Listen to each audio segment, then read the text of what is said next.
I am Tracy Madsen, certified professional dog trainer from Utah. I'm excited to be here with you tonight. When you, if this is your first, when you first get on, please let me know your full name or just first and last name and what state or country you are from. And then I can enter you into the live drawing. Hi, Emily. So Emily from Virginia. So yeah, just let me know your name. Sometimes it just comes up as Facebook user, so or YouTube. So I just need your name and state and or country, and then I can enter you into your drawing. Hi, Julie.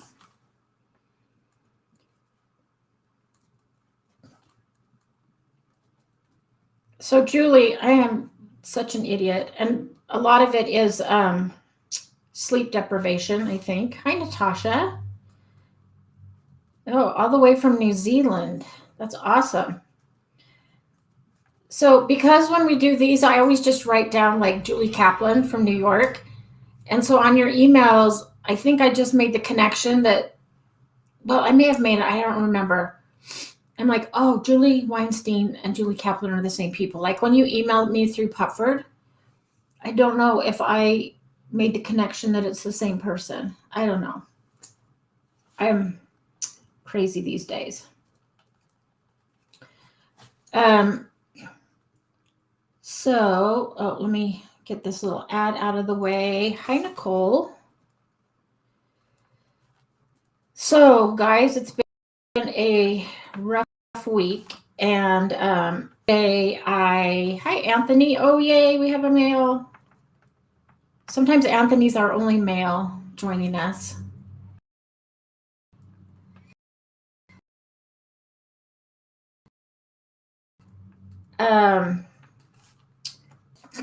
And one of my really good friends got bit by a dog pretty bad. And so one of our other mutual friends had driven cross country to get this dog she fell in love with. And, Weinstein is your maiden name. Yeah, that makes sense.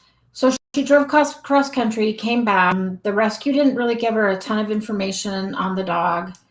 Of course, it had to be a pit bull. And so she'd had it at home for 2 days. And one of our other friends, we all used to work together. She was like in the area, so said, hey, we wanted to stop by and say hi. And so they stopped by, and they were only there like 5 or 10 minutes, and the dog bit her. Like she had to go to the emergency room. It was a level 4 bite. So the reason I'm telling you is because hopefully that never happens to you. But one thing that we do as trainers sometimes is we have to look at things really objectively. And so I went back and saw my friend that was in the ER, and she was pretty shaken up. And, we're all pretty dog savvy. I mean, we've all worked in rescue before. We've all been around lots of different types of dogs. And she even said, I really think that this dog should be euthanized. And I said, well, that's what I just told her. Unfortunately, I asked the girl who had just gotten the dog, I said, do you want my professional objective opinion? I've never met the dog or anything. And she said, yeah. So there's 2 things that I looked at. Number 1, it was unprovoked. So the dog was just laying there chewing on a toy. The adults were just talking. They weren't trying to get the toy or anything. All my other friend did was just kind of like shift weight like that. And the dog just like went after her. So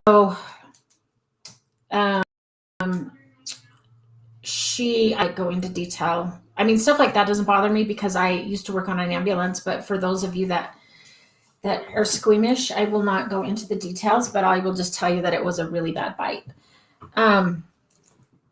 So the fact that it was unprovoked, true, the dog probably needed more time to decompress and get used to his new area.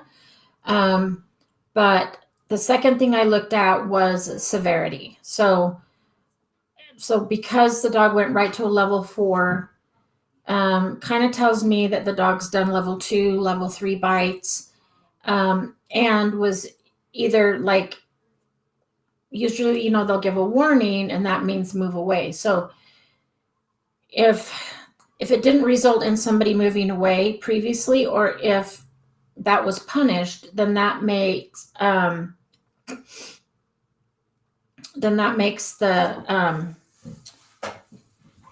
oh, let's see, I lost my train of thought because I was reading Emily's comment. Yeah, it could have definitely startled the dog, because we went through all of that. But rather than just a warning bite, like a snap, like don't take my toy, this was a full-on bite, clamp, and not let go. And it was a pretty bad level 4 bite. Anyway, so I said, given the fact that it was, kind of like somewhat unprovoked and like a level 4 bite, instead of just a warning, like a snap, don't take my toy. So for those of you that are ever like in a situation where your dog, hopefully none of you are, but if your dog ever bites or bites somebody, the thing I had to keep telling her is that, because when I told her that she should probably euthanize the dog, she like cried. And she just put down her other dog from old age, medical issues. And she says, I can't euthanize 2 dogs in 2 weeks. And I said, I get that. But your dog is like unpredictable. We don't know exactly what his triggers are. This is what I want you to remember. The best predictor of future behavior is past behavior. So the fact that this dog delivered a level 4 bite, and it could have been a 5, we couldn't tell. And she couldn't remember if the dog bit and then rebit, like did multiple bites, or if it was just one bite. Like, she's got so many marks that it's hard to tell. So I said the fact that the dog did this means that next time it's going to be at least a level 4 and possibly more. Like, it could escalate. The dog's not going to go backwards to a level 2. So, she said, well, will you help me? Will you work with me? And I said, yes, if the dog's muzzled. And I can take you so far, and then I'll probably have to refer you to somebody with a lot more experience than me. And it could be costly, and it could be a lifetime of management. She was really looking forward. Her other dog had a prey drive, and had killed another animal at one point. Not a dog, but I think it was a sheep. And she says, I was really looking forward to having this dog that I could hunt, or like hike with and go on adventures. And like, she's young and active, and has like hiked the Appalachian Trail, and she wanted a dog that she could do those things with. And I said, dog is going to have to be leashed and muzzled all the time, and I would never trust it around people without a muzzle, because you just don't know what's going to set him off.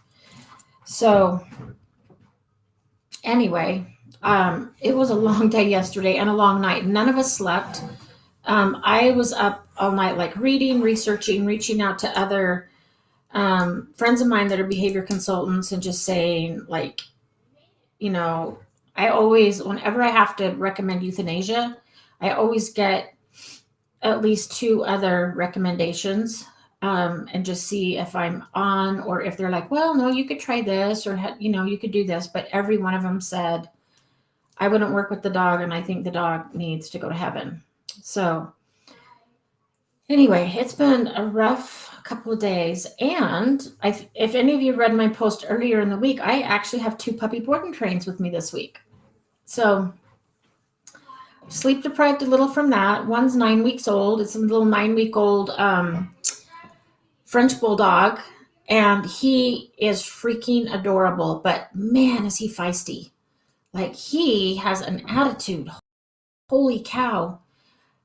And then the other one is a 12-week-old Rhodesian Ridgeback, which for 12 weeks old, he looks like a 6-month-old, but he's big.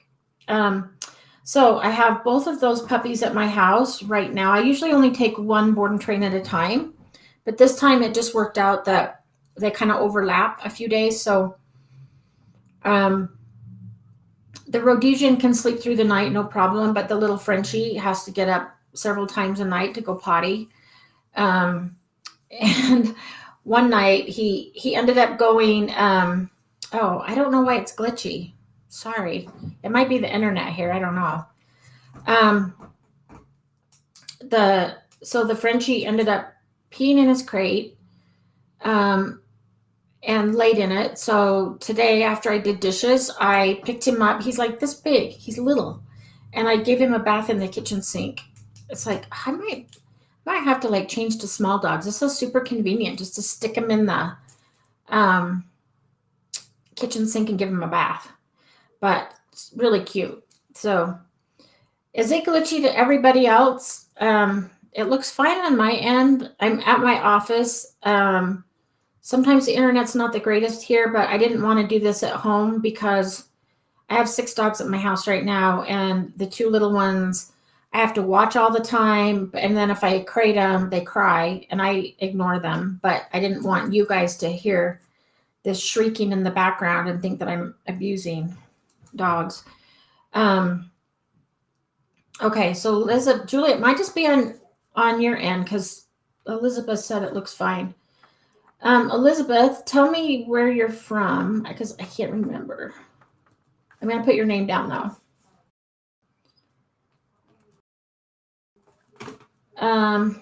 So that's my week. So I'm sorry, like if I seem tired or like not my normal self, that's why. It's been a really, it's been a rough week, no sleep. And since we are all friends, we know each other. So I called my friend that got bit today to see how she is. She's really shook up. She has 5 dogs herself and a 2-year-old. Oh, that's the other thing. They had a 2-year-old there.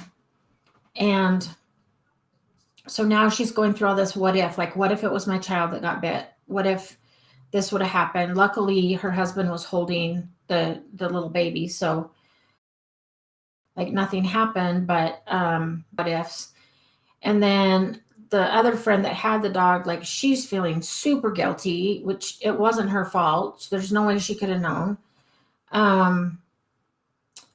So I'm kind of curious as to what you guys' take is on this. So I do think the dog needed to have a few more days to decompress, which is another reason why I'm telling you all this, in case you have rescue dogs. Dog probably needed a few days. It was a cross-country road trip back, and then she'd only had it 2 days.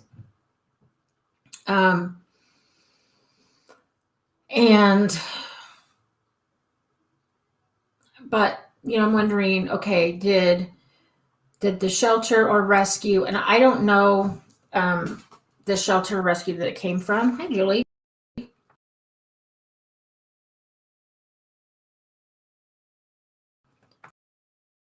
Julie, you just missed my like long drawn out, or listen to it. So do you think that they maybe didn't let the dog decompress enough? So they obviously didn't know his triggers. Do you think maybe the shelter or rescue didn't give them the full story? I unfortunately have seen that happen on a few instances where staff knew that a dog had the tendency to be aggressive or growl, but just wanted to get the dog out, so didn't tell anybody. I have a friend that just started her own rescue, and she unfortunately pulled a dog, and the dog attacked her, and it was on camera because she has cameras in where her kennels are. So Um, do you think they didn't? And I'm not trying to place blame. I'm just like, until people start asking questions, we're going to talk about it, and you guys can give me your. Yeah, I agree. 2 days is not enough time to decompress. And I did take that into account, but the main thing was the level 4 bite. Um, it was bad. It was a bad bite. So, and the dog had supposedly been at the shelter for a long time. So either didn't display these behaviors, or they didn't tell her. I'm not sure I agree with. Hi, Destiny. I'm not sure that. I mean, the farthest that I've driven for a dog is 6 hours to get a dog, and I did go down and meet the dog, spent the day. We did a sleepover, and then I took the dog home. But she drove, like, we're talking cross country, and so she wanted to adopt this dog, like, just seeing pictures, just went, met the dog, and then adopted it, drove back. So there's a lot of things that can go wrong. Did the shelter know something, or did just nothing happen there? But usually, if a dog delivers that level of bite, then that means the dog's done at least that much previously and is now escalating. So anyway, it's just unfortunate, like, all the way around. Our other friend has decided to euthanize the dog after the bite hold. She asked me if I would go with her, and I said absolutely. I was going to offer, but I thought, oh, she probably doesn't want me there, since I'm the one that told her she should probably put the dog down.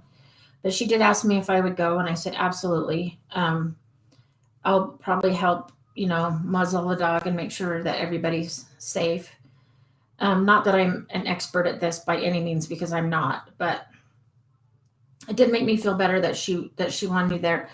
And honestly, every dog that I've ever had to recommend euthanasia for, I always like to be with them when they pass. Usually when I worked in rescue, we'd go do a little hike together, and I'd buy him a hamburger, French fries, and a chocolate shake. But since this dog's on a bite hold, she can't really do that. So she has decided to do the bite hold at her house rather than, put the dog in a shelter, which I think is, really kind on her part. So, I said, look at it this way, like, the dog had a really fun road trip and has spent, the last 2 weeks of his life in a good home being loved. And that's what you got to focus on. Okay. So enough sad stuff. Does anybody have any questions?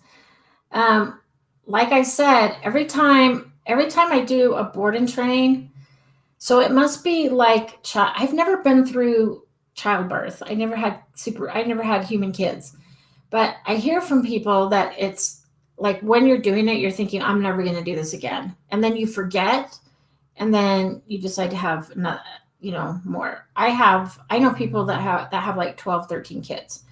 So, and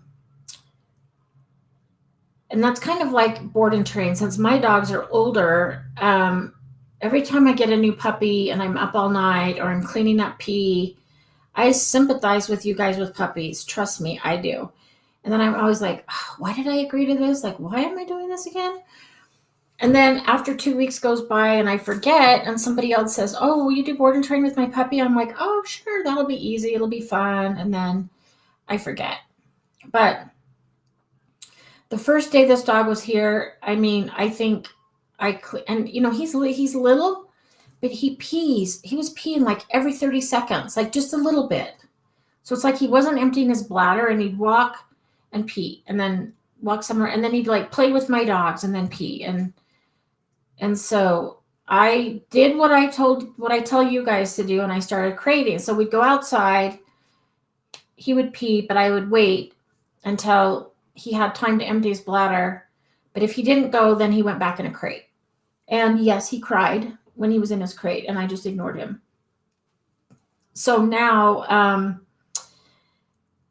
that when he goes in his crate, or now when he goes outside, he empties his bladder. I wait for him to poop, and then he can have free roam of the house, and they play. But it's like chaos at my house right now. Okay, Natasha has a question. We are going into winter, and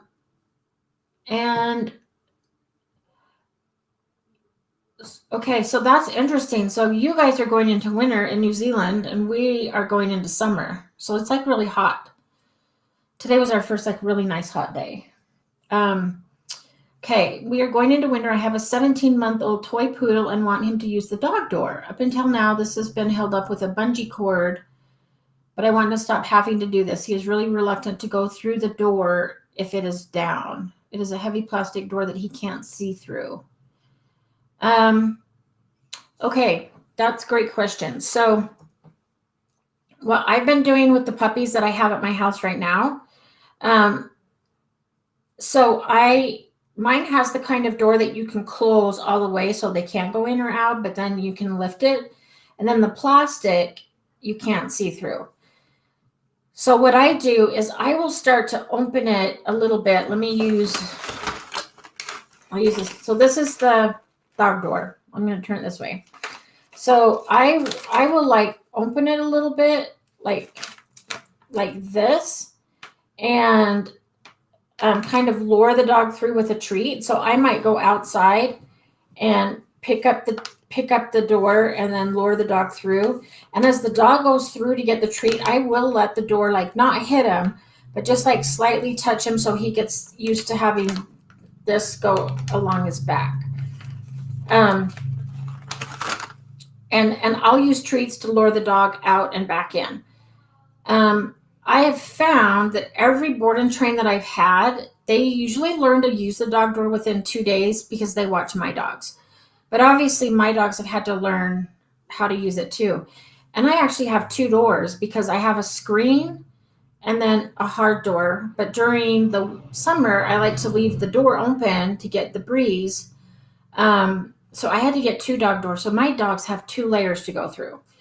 So I started with just 1 door, got them used to going that, and then 2, and then I would just kind of like lift it up and coax them through with a treat. And I'd have them go in and out with the treat. Use something high value like hot dogs or cheese or something that that the dog will walk through to get. And after we've done that like 5 or 10 times, then as they're coming through, I'll slowly like just let the door touch their back so they get used to having that feeling along their back. And it's worked. Even Hallie, who was my Michael Vick dog that was super timid of everything, she learned how to use the dog door.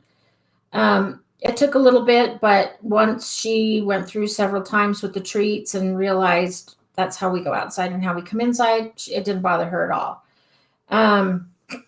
So yeah, I don't think that you'll have to hold it up with a bungee cord. Just go out with your dog every time and start to just like kind of open it and look through and say, come on, and just lure your dog through with a treat and have your dog come through for a treat. And then, like I said, just have the door.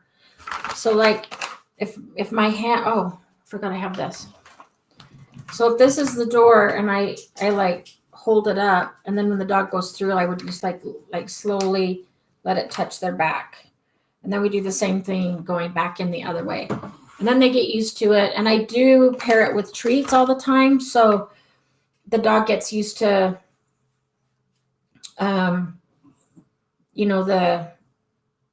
the feel of the door equals treats. And then pretty soon they just have it. So the little, one of the puppies that I have, he actually learned to come back in first. So he was outside going potty and playing, and then I went in and he wanted to come back where I was. I had the the big door open, so it was just the screen one, so it was just one layer. And he actually jumped up on it with his paws, and it moved, and he came in. So he kind of learned to use it on his own by default. Like he learned, oh, this thing opens and I can go out and go in. So he kind of learned to do it on his own, and then he would just follow my dogs, and it worked. So yeah, try that and let me know how it goes. And I'm sorry you're just going into winter. We're just getting done with winter. It was actually a little chilly this morning, but then today I sat outside for like an hour so all the dogs could run and play, and it was hot. Like it was really hot. I ended up going back inside and putting shorts and short sleeve t-shirt on because it was nice. And then I'm in my office, but the other people that work here, they're actually sitting out on the porch right now because the weather's really nice.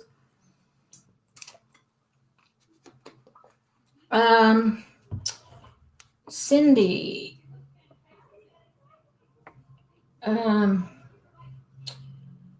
So Cindy, I didn't get your first question.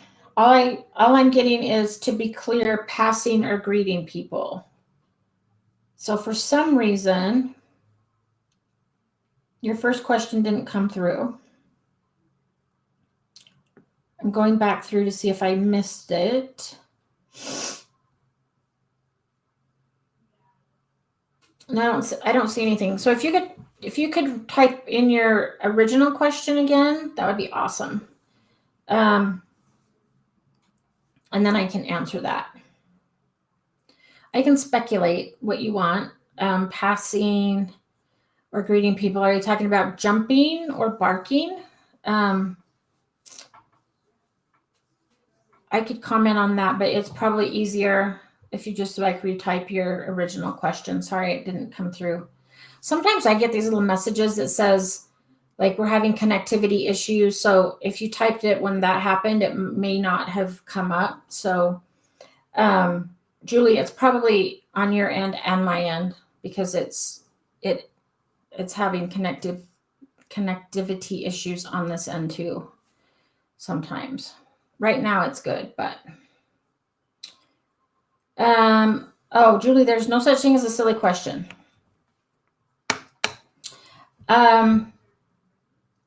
Actually, that's a really good question. That is not silly, and it makes total sense. Yes, the answer is yes. Can other female dogs that are spayed smell or tell that other female dogs aren't spayed? Yes. So one reason that I let my dogs on walks like sniff and explore is it's really good mental stimulation, but it's also, we call it like reading the white pages for a dog. So when a dog sniffs a bush and they smell the pheromones and stuff, they can tell if a dog is male or female, whether the dog is spayed or neutered, whether it's a dog they know or not, if it's a dog they know or if it's a dog that they don't know. They can tell all those things just from sniffing. So that's why dogs like to sniff so much.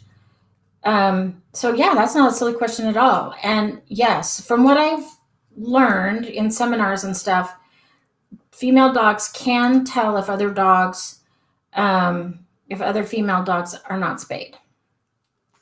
Hi, Marianne, how are you? So I'm curious, did something happen, or are you just like curious about that?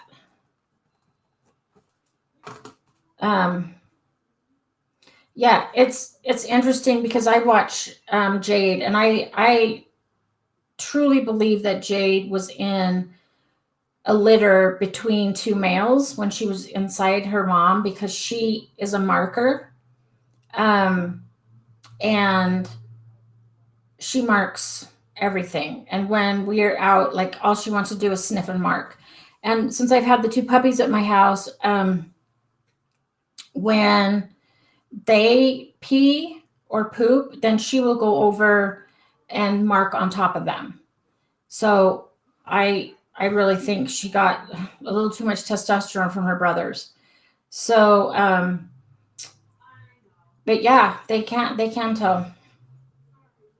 I think it's so interesting, the stuff that they can tell with their scent. Um, oh, Cindy, so are you talking about pulling? Um,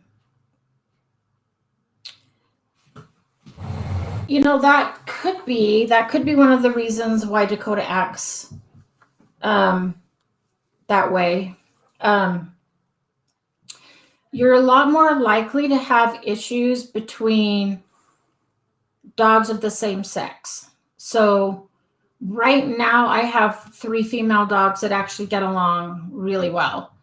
Um, but in the past, I always had more issues with my 2 females or my 2 males than between a male and a female.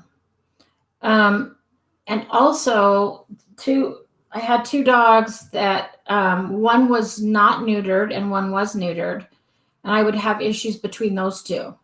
So yeah, that could definitely be a reason. And sometimes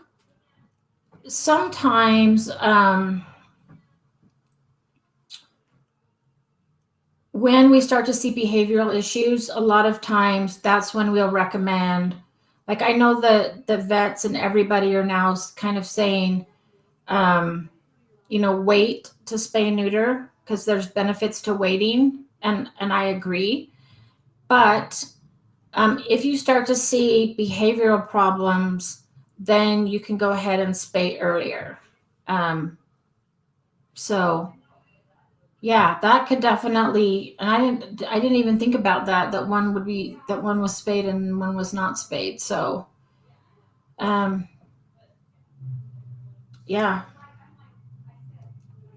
good observation. And that was not a silly question. That was actually really good. Okay, so Cindy, I'm going to assume that you were talking about that your dog is pulling um, when you pass or when your dog wants to greet people. Um, so one thing you could do is use something like a freedom harness, which is like a front clip or an easy walk. And that way your dog physically can't pull because if it's clipped here, so if she goes to pull, it's going to turn her back towards you. So I should get an extra small for this guy. So it clips here. So if the dog pulls, the leash just turns the dog back. And so the dog can't pull. So that's one thing you can do. The other thing that I do is I'll do the red light, green light, or the stop and go game. So I'll if the dog starts to pull, I'll stop. And sometimes with really strong dogs, I have had to take the leash and wrap it behind my back and lean into it. So I use my body weight and my back to help so the dog can't pull me over, because I've had a dog pull me over before. So you could try that.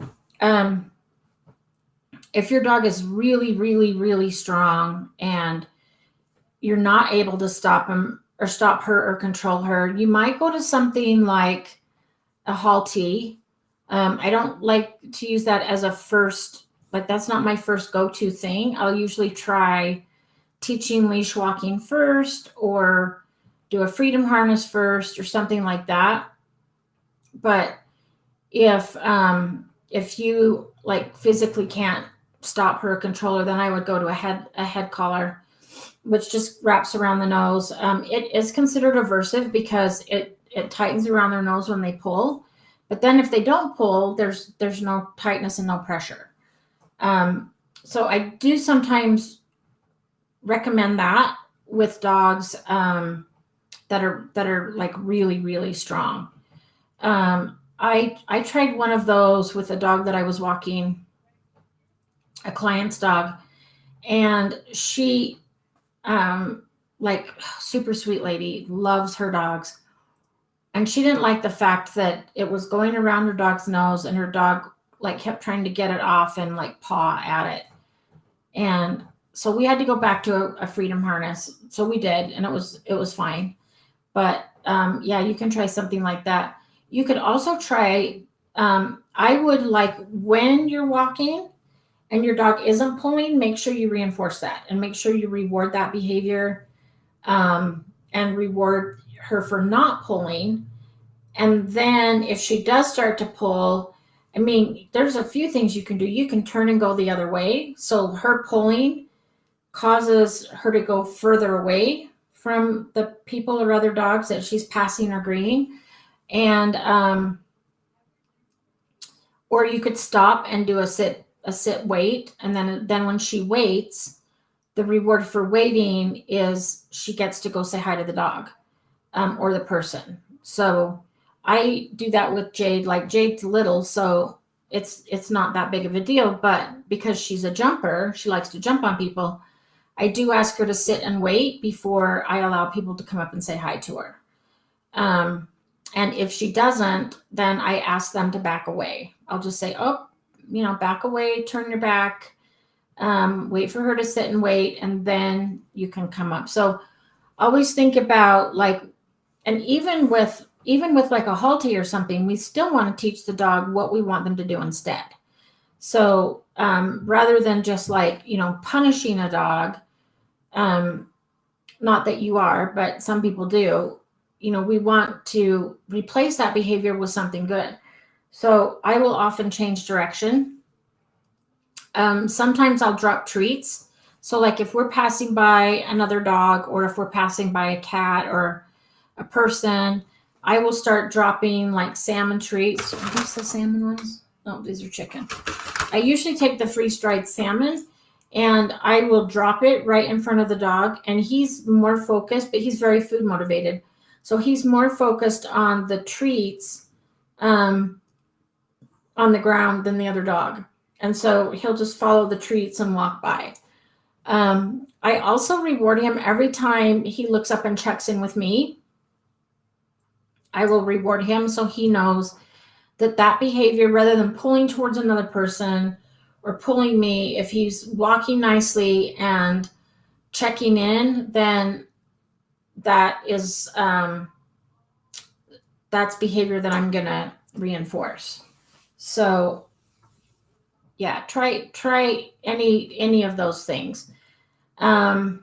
So I'll use stop and go. So tight leash means we stop, loose leash means we go, or I'll change direction, or I'll drop treats right in front of the dog to get the dog's nose to the ground, slowing down, and focusing on the treats instead of something else.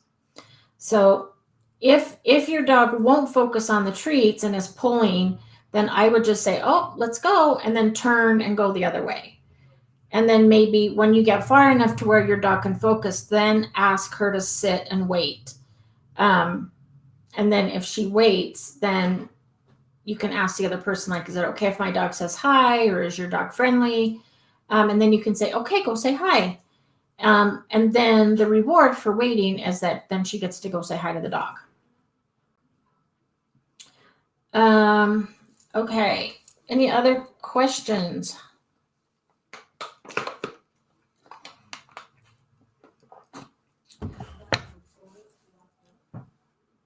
And Julie, I honestly would have to go back and look. I watched the videos, but since it's been a week, I'd have to go back and watch them again to comment. But I will. I watch videos from clients and stuff too during the week, so it's hard for me to like keep all the videos straight and remember like what's in each video.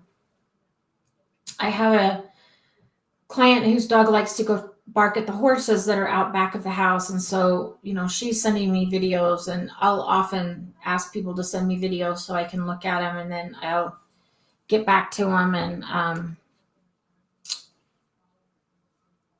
tell them what, just give them my opinion on what's going on. But yeah, I'll go back and look.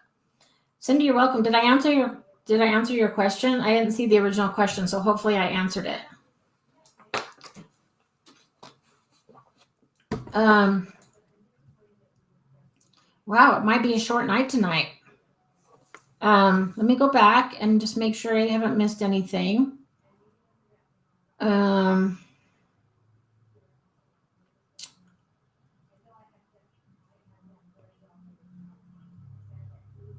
Oh, good. Okay, I did answer it.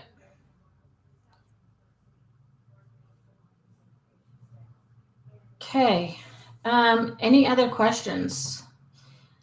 If not, we can do a drawing and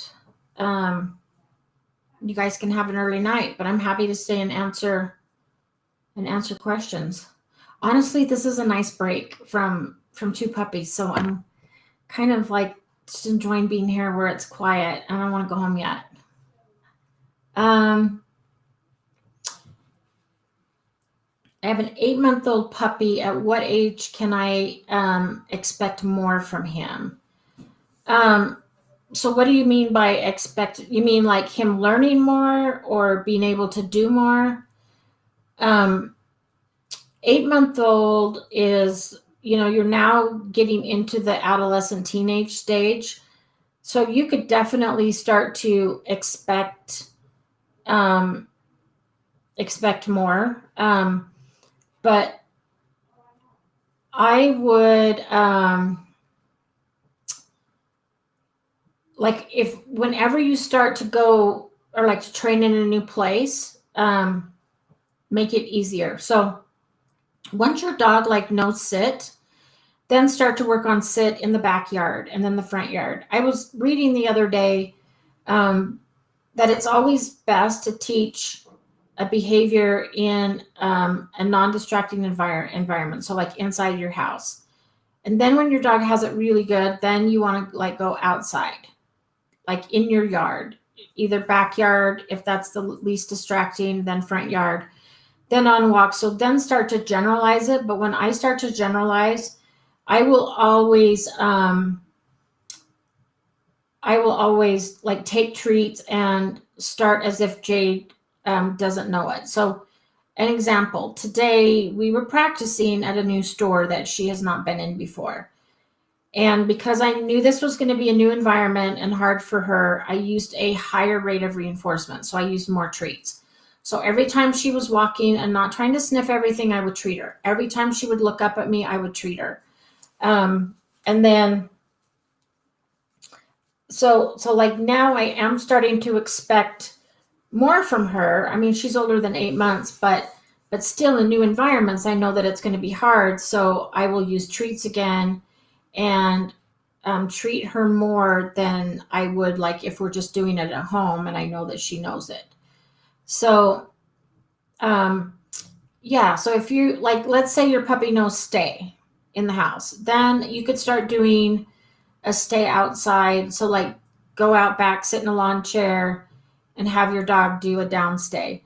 But I would reward, since you're outside and there's more distractions, I would reward like every 5 or 10 seconds that your dog stays. And so just intermittently reinforce and, like, oh, good stay.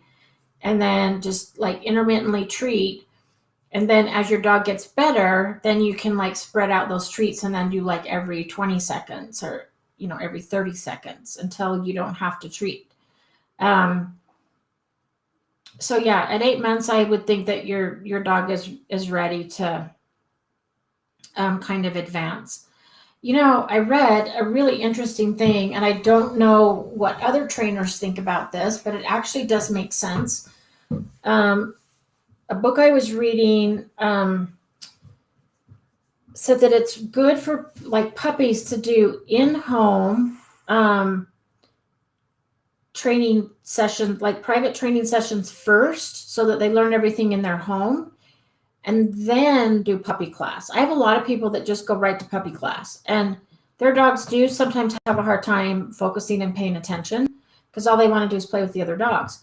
So if they learn everything at home first, then you can make that transition into puppy class where they already know sit, down, stay, but now they're having to do it in a different environment with other dogs, and it's a little bit harder.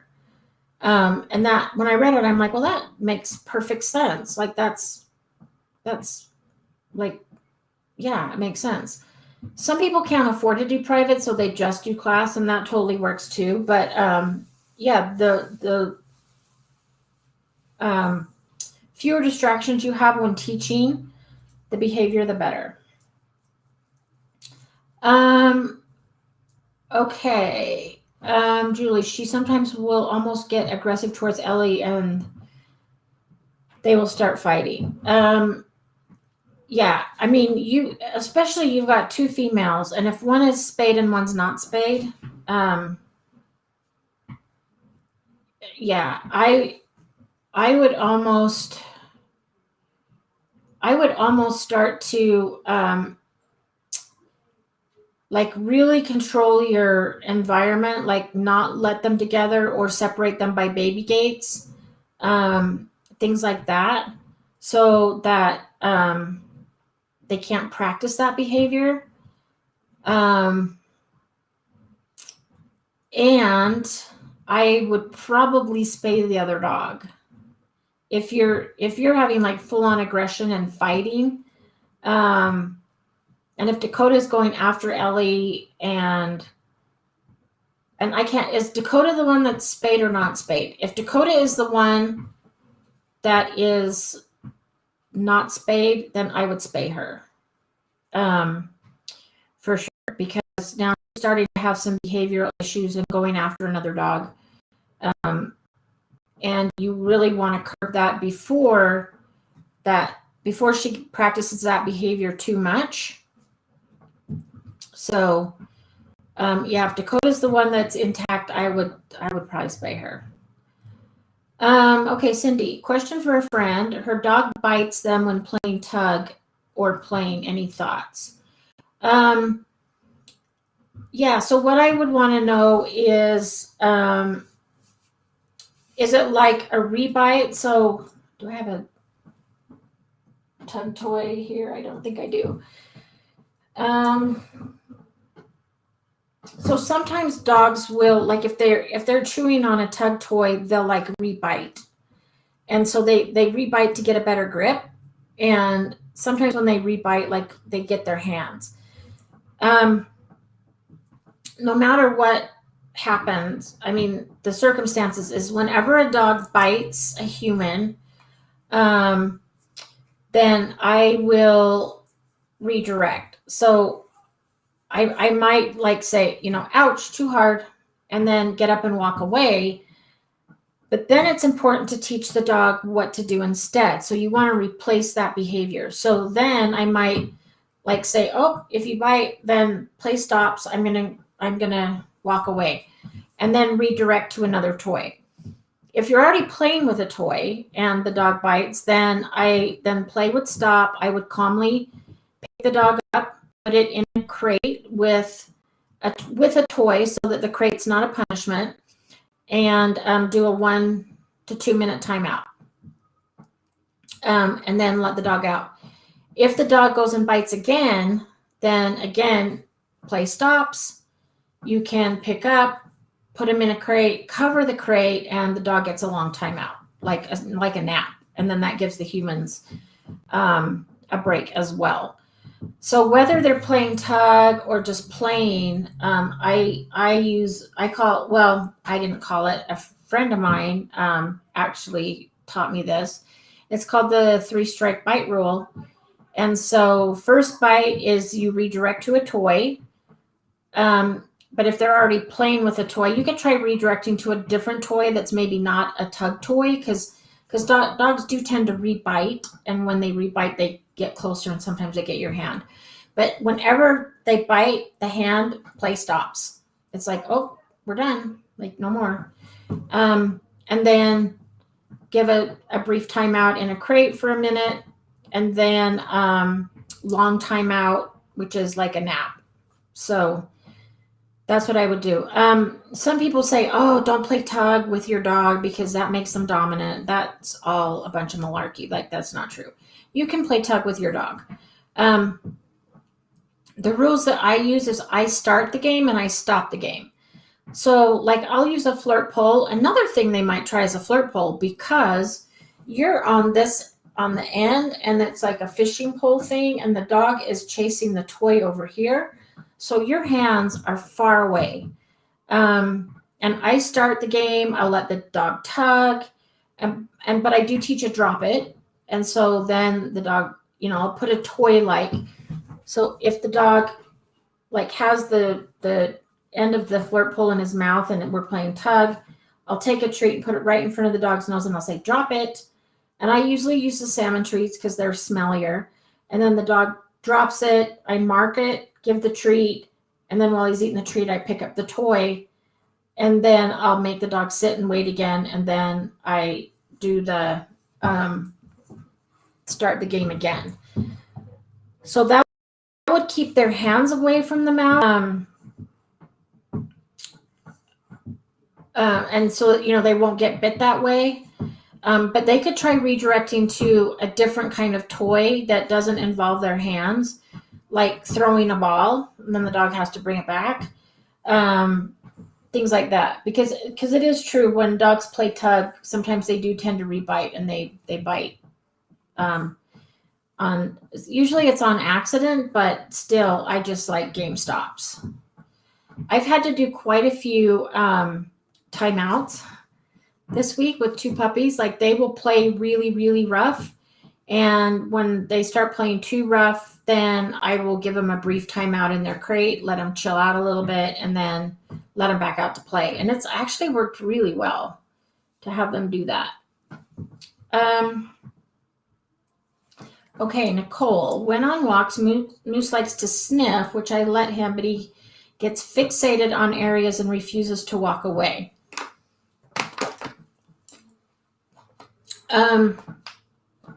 I would teach, once he gets fixated on something and doesn't want to walk away, that's when I would use like a leave it or, let's go. And if you teach leave it like the way I do, it means like, okay, you don't get that, but you're going to get something better. So when they hear the word leave it, it's like, oh, I'm going to get something better than what I'm sniffing or what I'm going for. So like today when we were practicing, whenever Jade wanted to go sniff something, and I said, leave it, she's like, oh, okay. And then she would just leave it and look at me, because I've taught her that leave it means you don't get that, but I will give you something better. Which today it was like salmon and rabbit treats. So she did get the better item. So once he refuses to walk away, I would say, oh, leave it, or come on, let's go, we're going. And I will sometimes, I don't say come, because a lot of times if the dog's really fixated, they're not going to come, but I'll tap my side and I'll say, this way, let's go, we're going. And I can usually get them to go that way. And with Jade, she doesn't like to be left. So if I just walk away and act like I'm leaving her, she will come. Have something in your hand, or have something that's better than what your dog is sniffing. Because obviously if your dog gets fixated, and it could be other dog scent like urine or pheromones or anal gland fluid, anything. So if your dog's really getting fixated on it, you're going to have something really good, like hot dogs, salmon. You know what I actually bought today? So Julie, when you said this is probably a silly question, I did the exact same thing today. We were practicing, and I went up to the butcher and I said, this is probably a dumb question, but do you sell animal gizzards and stuff for pets? And he's like, oh yeah, right over here. They're packaged and they say gizzards and hearts. And I got some for high value treats, like for recalls, flight cues, things like that, because my dogs have never had them. So they'll get them for the first time, and it'll be a really, really high value treat when they come to me or leave something. So it just goes to show you there's no such thing as a silly question. So I thought that they kept him in the back and I'd have to request them, and but he's like, oh yeah, they're right over here on the shelf. I'm like, oh, okay. Didn't know that. Nicole, that's what I would do. Just make sure you have something higher value, and it might be something like gizzards or heart or something, so that if you say leave it, then Moose will know, oh, I'm going to get something really good. Okay, Maria, I'm going to answer Julie's question, and then I'll answer yours. Ellie started to jump over the fence, and Dakota would start barking at her when she would get her back over the fence. So the last time it happened, I wanted to back over the fence, but Dakota would start barking and whining at her. Sometimes she would get nippy. So I had to walk all the way around the fence and into my house. But after that, Dakota was fine. And sometimes it can be a barrier of frustration. So if Ellie going over the fence, and sometimes dogs will feed off of each other, like without having it's hard for me to interpret exactly, but on, and one dog would bark like they were going from different corners of the fence depending on where he was mowing, because he mows my lawn as well as his. He's like an awesome neighbor. But one dog would bark, and so then all of them started barking. And so they kind of feed off of each other. So it could be he was jumping over the fence, and Dakota's like, oh, if you're going to jump, I want to go. I want to go with you. So if you can, so it could be that kind of thing where actually I remember, so I had, these were 3 dogs that I don't have anymore, but I had one dog that was going to jump the fence, and my neighbor was watching and said the other dogs were barking, egging them, yeah, do it. Those kids that say, I dare you, I triple dog dare you. And they don't want to get in trouble, so they're trying to talk the other one into doing it. She said that's what it looked like. She says they were barking, trying to encourage the other dog to jump the fence. So it wasn't an aggressive thing. It was like I dare you to jump the fence type of thing. But yeah, if Ellie was trying to come back over and Dakota was getting nippy, I mean, it could be a resource guarding thing, resource guarding the yard. It could be a barrier thing. So it's hard to say, but I think you did the right thing. Just by walking all the way around the fence and then into the house, and then Dakota was fine. I mean, that was the right thing to do. So that was good. Okay. Maria. Oh, Dakota is spayed, and we don't know how old Ellie is. Okay.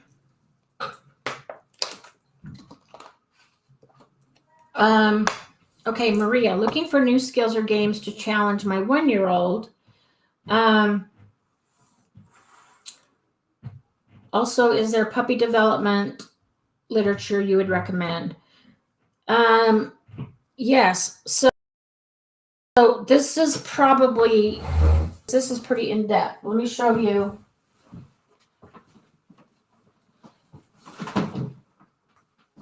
This is the book I'm going through right now, but it's like textbook. And this book is over $100. There's 3 volumes. This one is adaptation and learning. And there's a whole chapter on puppy development. But it's pretty in-depth. So there is this. Let's see if I have I have a lot of books at home, and then I have some here. There is a really good book by Karen Pryor, and it's called Puppies Start Right. I would recommend that. Like I said, this is like textbook type stuff. It's really dense and deep. And it's probably more than an average dog owner would want to know. But there's Puppies Start Right, which is really good. So anything by Karen Pryor would be really good. Also Patricia McDonald. I'm going to type these names in. Hopefully I get the names right. Karen Pryor has some really good ones.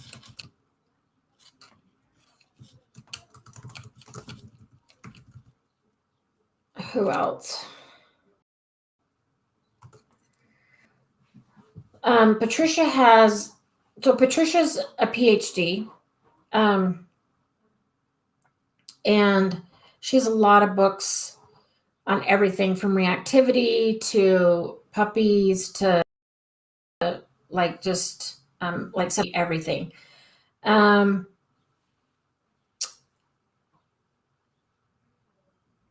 So I would look at that, but look at I know the Puppy Start Right. I think you can get from Amazon, and I think it comes in Kindle. I don't have my Kindle with me, or I would look it up, but I think I have that one on Kindle, and I thought I had it like not on Kindle as well, but that one might be at home because I don't see it here. But yeah, try that one. It's just called Puppy Start Right. And it talks about training, development, what's really good as far as like age appropriate things. Oh, yeah. And Tony says Karen Pryor also wrote another book for dogs who are aggressive titled Handling Nurture's Puppy Engagement. Oh, I spelled Karen Pryor wrong. I was thinking of Richard Pryor. Thank you, Tony, for spelling Karen Pryor's name right. I would be really embarrassed if she read this and saw that I spelled her name wrong. Yes, it is Prior. I'll have to look that up. I'm going to write the name of that book down because I Google her books and I haven't seen those. I haven't seen that one, so I'm going to look it up. Handling puppy engagement.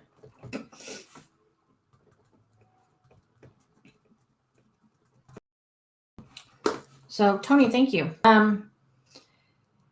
Okay, let me go back and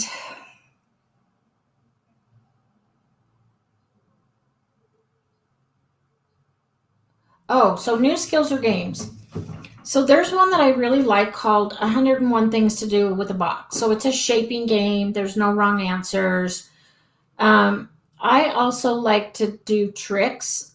So like with Jade, I've taught her spin, turn. I've taught her place where like she comes around through my legs and sits. So then she's like between my knees. We did that. Right now I'm teaching a rollover, which we're just shaping. But you can Google, it's called 101 Things to Do with a Box. And if you can't find it, email me. I'm typing in my email right now, and I'm happy to send you a copy of it. It's a really good enrichment game. You just need a big box, and like I said, there's no wrong answers. And you let a dog so for example, the dog will look at a box. You can click and treat, and I always treat in the box.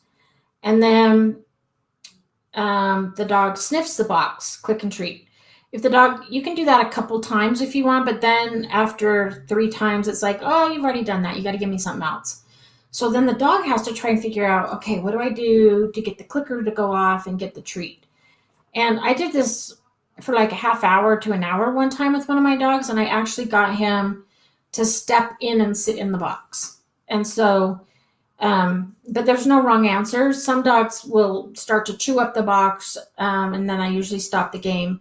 But it's really fun to see that their mind's working. So it's really good enrichment. It tires them out.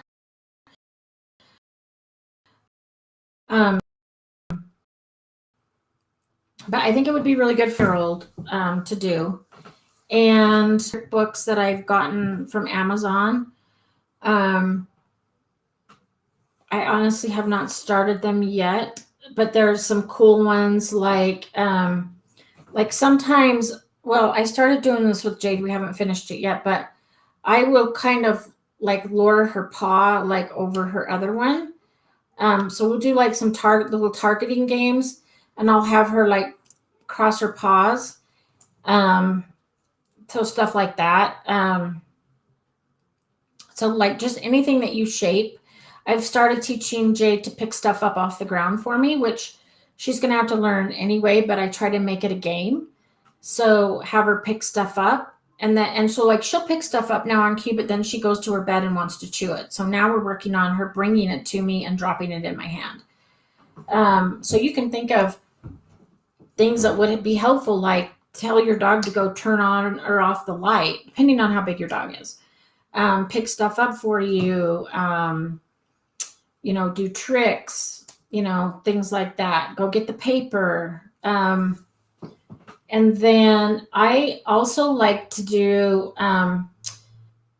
competition obedience, but I don't like to compete. That's too stressful for me. But I do like to take classes in it, or just do it myself. So like sometimes we'll go out in the front yard or the front, like our road out front, and we'll practice some off-leash stuff. We'll practice some longer recalls. Right now I'm practicing like heeling and then having Jade like down, and then I keep walking. So just like some harder stuff like that is always good. But yeah, I think there's a good trick book called 101 Tricks. You guys, I actually left my iPad home, my phone, so I can't look anything up. But there is an author that I really like. I met her at a conference, and she's written some books on just tricks, like doing tricks. And I would do some of that. That would be really fun. And most tricks you have to shape, and so it's really good mental enrichment for your dog as well. So that's what I would do.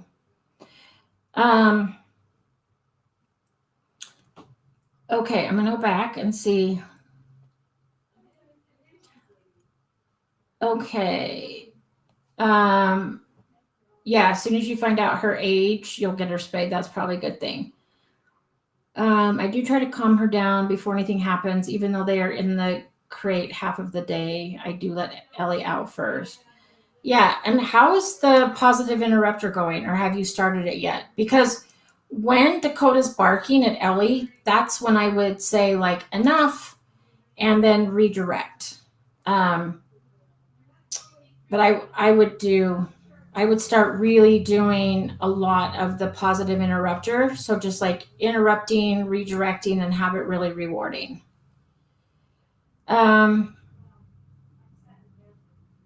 I thought I saw.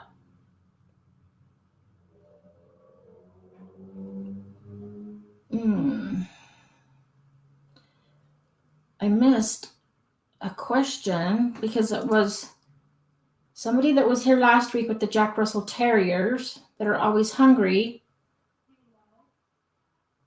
And now I can't find it. Oh, Jeff. There it is. Jeff, I need to write your name down for the drawing. Nevada. Okay, so with the hungry Jack Russell Terriers doing much better. That's awesome. Loved hearing that. Good job. So Nicole, yeah, work more on leave it. So what I do, I know I probably teach leave it a little bit different than Zach does, but this is how I learned. So I will take something like a milk bone, like low value item, and I'll just put it in my hand and say, leave it. And the dog can sniff, nibble, as long as they're not biting, lick. And as soon as they back away and leave it, I click or say yes, but then I give them something better, like a chicken treat. So they don't ever get what's in this hand. But it's just a milk bone, and then they get something better. I'll do that a couple times, and then I'll say leave it. They'll back away, and I'll open my hand. If for the milk bone, I close it. And we just keep doing that when they back away. If they go for it, I close it. And I wait for them to back away and just look at it and not go for it. And that's when I click and then give the better item. So they see that they don't get this, but they get something better. Then I increase the value of what I'm asking them to leave. So once I leave a milk bone, but then if they leave cheese, get hot dog. And then I might ask them to leave a piece of chicken, but as a reward, they get steak. So I increase the value of what I ask them to leave, but then the reward is always better. So the dog learns, oh, I really want to go roll in that deer poop or eat that. But if I don't, I'm going to get something better. And it actually worked. The other day, I had Jade out on the canal and horses ride on the canal. So there's tons of horse poop. And every time we walked by and I said, leave it, she did. And I had salmon treats with me. So I made sure that I gave her salmon treats for leaving the horse poop. So that's the way that I teach it. But I do teach it in the house first and then start to take it outside. The other thing is I always teach it on leash. So that if the dog, I mean, when we do it with our hands, that's one thing, or then I'll put it under my foot. But once I start to like toss, like drop things or toss them, then, if the dog runs up and gets it, then they get rewarded for that. So I do it on leash and I toss it just outside of the dog's reach. And so then if the dog goes for it and I say, leave it, I give them a second to make the decision on their own. And if they don't, then I start to back up and reel the dog in. And as soon as the dog turns their head from the item to me, that's when I mark it and then give the better treat. So I do teach it on leash so that I can help them make the right decision, if that makes sense. I can help them make the decision to leave it, and then they get the better reward. So you can try that. And Nicole, if you want to email me as well, I'm happy to send you my handout on Leave It, because it just goes kind of step by step, and it'll help you. So I'm happy to send that to you.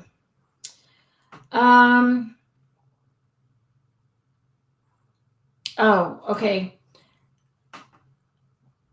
So